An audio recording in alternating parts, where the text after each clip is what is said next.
Hi, Jeremy. This is probably going to be a little disjointed because I'm kind of thinking on my feet.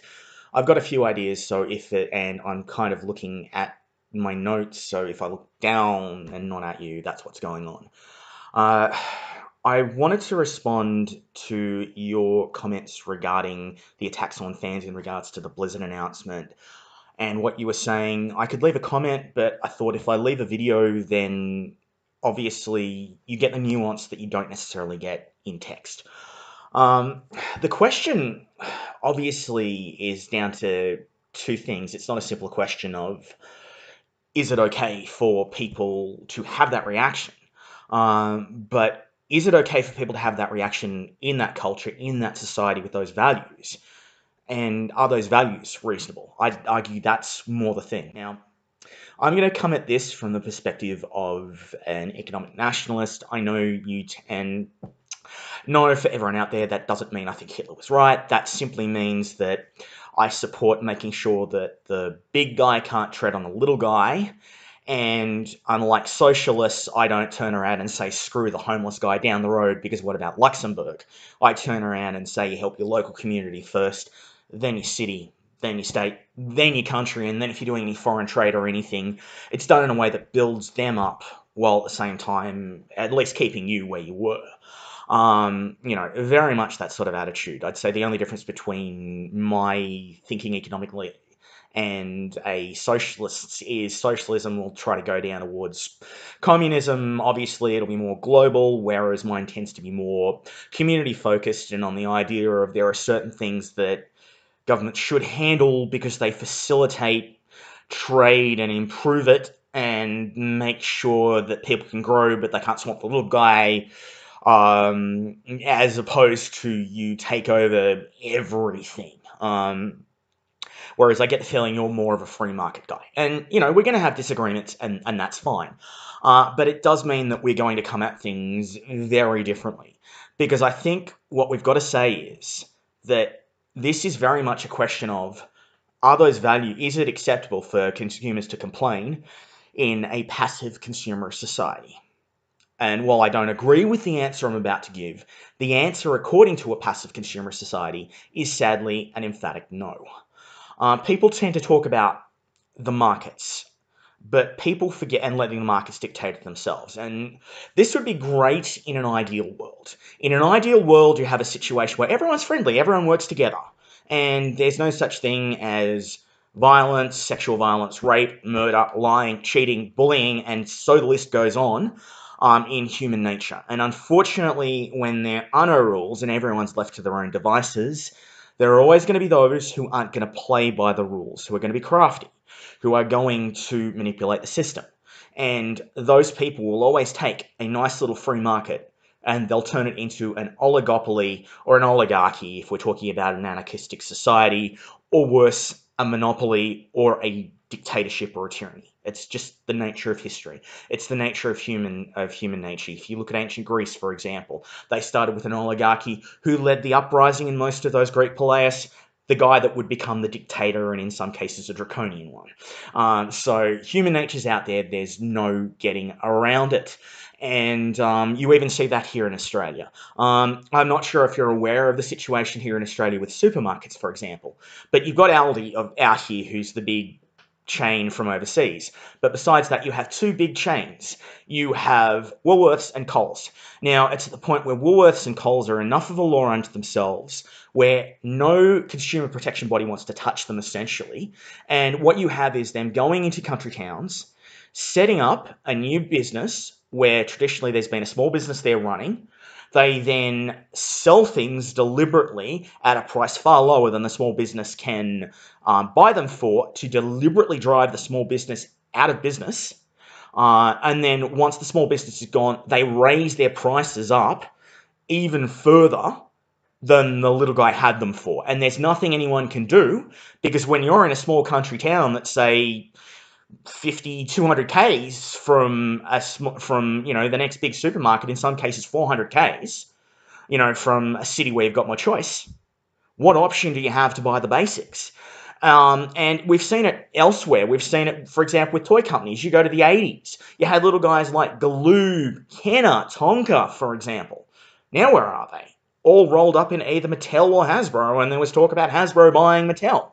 Likewise, with the gaming industry, a lot of these smaller companies have now been bought up by bigger companies, and they are the only game in town. Same as with, Blizzard. Blizzard's grown, obviously. It's a success story. It's an exception. But Blizzard is essentially a law unto itself to the point where it can have its own convention. And I think there's two things to talk about here in terms of passive consumerist societies. The first is what I would call mythology marketing. And we all know the story of He-Man, of course. He-Man comes out when there is when regulations have traditionally said that you cannot use a children's program to market a children's product. It cannot be a form of advertising. Of course, those regulations went away in the early 1980s in the US, and you get He-Man, you get Transformers, you get everything else. Of course, what happened was a lot of the writers in there, guys like Flint Dille, for example, on Transformers, came out and said, we wrote for ourselves. We just wrote the stories we'd want to see. We didn't write for kids. And so kids got stuff they didn't know before. Yes, the continuity was a nightmare. We all admit that. Like Megatron, for example, building the Constructicons, then the Constructicons being turned by Megatron on Cybertron, and then the Constructicons making Megatron in the pre-Cybertronian days, and none of it fits in Transformers, as one of the classic examples, forgetting about animation errors and everything else. And so the end result of all that was you had these memorable characters that kids worship like role models, like secular religious icons, to the point where marketing became like iconography. To the point where, I've heard stories of people saying Optimus Prime was some kid's father figure because they had no father in the household. And that is very much the marketing environment that is there, to the point where people become so attached where it becomes like a religion, where people go, rate my childhood as a joke, there were, man babies are ridiculous, etc. But no, the reality is, in this situation, what you actually have is when someone screws up Transformers, for example, it's literally like someone coming along and committing this blatant and contemptuous heresy against someone's religion. And that's the kind of marketing you're dealing with. And on top of that, and the hype with gaming is the same way. Games with stories. And I remember some voice actor, I don't know whether it was Dan Gilvezan or some other voice actor. I think it was a G1 Transformers voice actor. Might have been one of the guys that I saw at a Supernova convention in Australia years ago. They were saying that with voice actors, the market is just so much bigger now with video games, of course, than it is with animation. And again, you have these stories that people buy into, these stories that people get attached to. And if we go back, of course, to the ancient lore, moral tales, like the Iliad, for example, was a massive moral tale. It stuck with people. It formed their morality. A lot of Hesiod's works, like End of Days, again, these were not religious texts per se, although in some cases with Hesiod you could argue they were, but they did impact on people. It's like that modern comics course, which was talked about, where that guy approached a community college to run a course on comics and mythology and pointed out that Superman is an allegory to the story of Moses. So you've got these attachments here. And I would argue it's not that these companies don't know. It's they know and they exploit it. And I want to add into one other thing here, and that's Google. Which means that YouTube may review this and they may boot it out because they don't like this, or demonetize it because they don't like this unfortunate truth. I remember someone saying a while back, and by the way, my apologies if this bumps, it's just the table getting bumped that I'm on. I remember someone saying a while back, the thing with Google is, we're the product. Same with Facebook. All the advertising, all the personal details, for example. We are the product. And so when you look at all the hype and everything else, it is literally Blizzard and these other companies paying for us to sell us as their product, another product. And it's warped, I know. But in that passive consumerist society, we are expected to be manipulated. We are expected to be excited. We are expected to emotionally attach. And we are expected to unconditionally buy. Like you said, people pay for a convention to go and see a litany of ads and product announcements. I mean, if this was a truly capitalist society, it would be the other way around. Blizzard would be paying people to go to their convention so they could sell them their products. But that, of course, won't happen because we're a passive consumerist society. And part of that, too, is if someone makes a negative comment for whatever reason, well, what are they doing? To a passive consumerist mind, isn't that theft? Aren't they stealing someone else's product?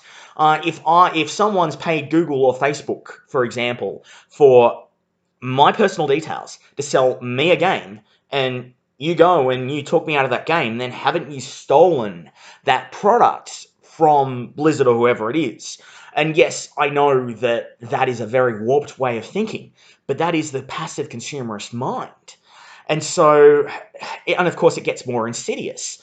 You get guys like, for example, gaming journalists. They also buy us as the product in some ways. You know, if we become fans of that game, and we buy it, and they talk up that game, well, then Blizzard owes them, the relationship gets formed, and we become their bread and butter. But we become their bread and butter through the gaming company becoming their bread and butter. And so naturally, they are going to object when it doesn't work out, when suddenly we're talked out of it. Because not only are someone talking people out of stuff, stealing a product, they're threatening their livelihood. And bear in mind that predatory pricing, all of these things, can easily be, shaped as, you're trying to destroy me, you're trying to harm my family. I want to read out a quote from Pat Campambardi. He's a chemistry professor at McGill University, but he does have a very strong philosophical leanings. And he wrote a while back, "The modern leftists love to hate the Nazis because they believe that ism was founded on hate. Upon hate, I should say. They cannot fathom that atrocities are always done out of the belief in one's own heroic narrative, one's social justice, from ISIS to Maoists to whomever is next." And I would say that that applies to any act of human nature. Even if you're a sociopath. If you're a sociopath, you're going to say, this is right because it helps me, and therefore it's just and kind. If you're going to screw over the little guy over here, over that direction, I'm doing this to help my family, therefore I'm being a good provider, therefore I'm being a good person by doing something nasty to help someone else. Anything done from a position of, I believe I'm in the right, is always going to be dangerous. And in fact, I think that's why Plato personally came up with the concept of crimes of double ignorance. And one of my history professors once put it best when he was describing that. And he said a great example of that is the drug dealer who thinks he's a good person because he gives money to charity. And therefore, because he gives money to charity and helps out some suffering guy over here, it makes the families he destroys, the lives he destroys through selling drugs, a positive act. And that's kind of what you're dealing with. So, to answer your question, no, under a passive consumer society, it is not okay for people to not be okay with a game. It is not okay for people to feel done over. It is not okay for people to tell others that they should not buy the game, because they are stealing. And in fact, an argument could even be made that the person making the detracting argument, if they are making money from doing so, say monetized YouTube video, is actually engaging in a form of corporate sabotage and therefore corporate espionage. And therefore is being bad, is being evil. And that is the corporate mentality of a passive consumerist, oligopolist or monopolist market. And that is what we have. We do not have a free market. We have the result of a free market that doesn't have checks and balances. And so if we are going to do anything about it, we can't just simply say, is it right or is it wrong? Because the values that we are dealing with say that that is an emphatic no. That you saying That person saying, is this a delayed April Fool's joke? That is wrong according to those values. That is corporate sabotage according to those values. That is theft according to those values, because those consumers are nothing more than products that have been bought and sold. And of course, if you really want to throw something interesting into the mix, couldn't the same moral arguments be made to someone who has tried to free a slave? After all, that slave has been bought and paid for. Someone has tried to take someone's possession away, because yes, they're a person, but that slave under the law does not have personhood. That slave under the law is a product, and you trying to free a slave, for example, is no different than you stealing a copy of someone else's game, a copy of someone else's video, a collectible, anything like that. Or a car, for example, because generally slaves are tools, as horrible as it is to say, but that's the truth about slavery. So they're two very different questions, because under corporate values, under passive consumer society values, everything you're advocating for is a sin. Everything you're advocating for is unethical. Everything you're advocating for should be criminalized. But then that leads to a bigger question. Because surely we all agree that slavery is wrong. Surely we all agree that totalitarianism is wrong. Surely we all agree that coercion is wrong. And so therefore, if those things are wrong, then doesn't that make the society which insists not only that they are right, but that if you oppose them, you are evil? Doesn't it make that society then utterly evil, twisted, without merit, and depraved in and of itself? Now, there's a lot to decompact in that, a lot to deconstruct, because we're all guilty of that. Whether we're adult fans of 80s toy lines, whether we collect vintage collectibles, whether we go out and pre-order DLC and we buy into that, whether we pre-order that game like Battlefield 1 that came with the additional collectible statues that was, over $100, $150 out here in Australia, or whether we bought Mortal Kombat X that came out with a statue of Scorpion. Aren't we complicit in that? Aren't we a party to that? Aren't we an accomplice to that? So if we're going to say it's not okay, at what point do we start looking at ourselves, and I'm including myself in that?